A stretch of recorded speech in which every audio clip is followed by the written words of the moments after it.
ISKCON গঠনমূলক ভূমিকার জন্য বিশ্বনন্দিত দালাই লামা থেকে শুরু করে আপনার নেলসন ম্যান্ডেলা ফাউন্ডেশন থেকে শুরু করে পৃথিবীর সমস্ত সাম্প্রদায়িক জনগোষ্ঠী এবং তার প্রতিনিধিত্বকারীরা আজকে ইসকনের কার্যক্রমকে প্রশংসা করছে।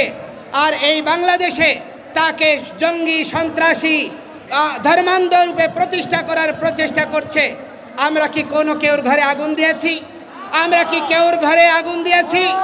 আমরা কোনো মানুষকে হত্যা করেছি? আমরা কেউর জায়গা দখল করেছি?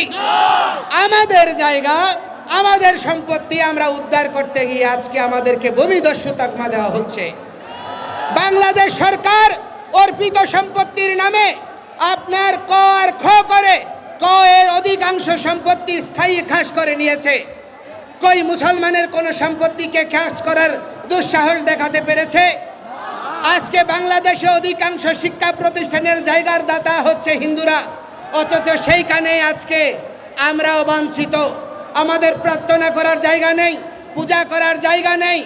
আজকে যেন আমরা অপরাধী, জেলখানায় যেভাবে বন্দি ঘেরাটোপের মধ্যে কয়েদিরা থাকে, ঠিক তদনুরূপভাবে আমাদের দেশে কারাগারের মধ্যে যেমন কয়েদি থাকে, সেইভাবে আমরা ওই পাহারার ঘেরাটোপে পূজা করছি, পাহারার ঘেরাটোপে জীবনযাপন করছি। এই রকম আমরা অনিশ্চিত ভবিষ্যৎ চাই না। আমরা বাংলাদেশের বৃহৎ জনগোষ্ঠীর সঙ্গে একই সাথে অবস্থান করতে চাই, একসাথে চলতে চাই, একটি আদর্শিক বাংলাদেশ বিনির্মাণ করতে চাই। এই প্রচেষ্টাকে দুর্বলতা মনে করবেন না।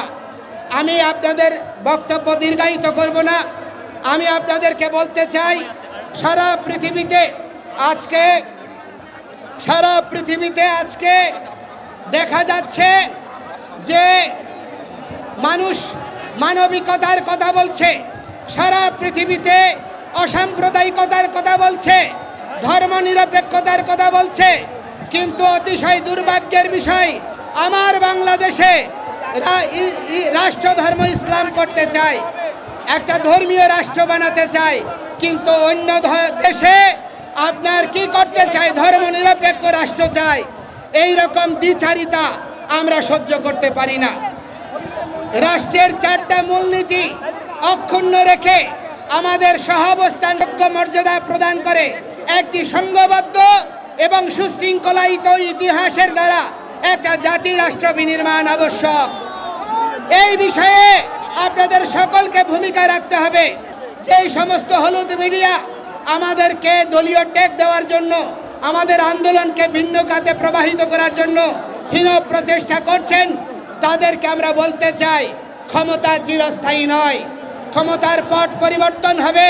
সেই সময় আপনাদের এই সুযোগ, এই প্রচেষ্টায় আপনার জীবনের কাল হবে। সুতরাং আজকে যদি আপনি অন্য কেউর জন্য গর্ত করেন, সেই গর্তে আপনি একদিন পড়বেন। সাধু সাবধান, সাধু সাবধান। সুতরাং ঐক্যবদ্ধ হন, বিভক্ত নই। আমরা আর বিভক্ত হব না, ঐক্যবদ্ধভাবে এগিয়ে চলব। গ্রামে, শহরে, গঞ্জে, নগরে, জেলায়, বিভাগে, প্রতিটি জায়গায় আপনারা এক একটা এই সম্মিলিত সনাতনী জাগরণ জোটের প্রতিনিধি টিম গড়ে তুলুন, এক একটা প্রতিরোধ টিম গড়ে তুলুন, যারা আমাদের মন্দির, আমাদের বৃদ্ধ, নারী, শিশুদেরকে সুরক্ষা দেবে, তাদেরকে নিয়ে কোনো রকমের ছিনিমিনিকে প্রতিহত করবে। আমরা কেউর আর মুখাপেক্ষী হব না।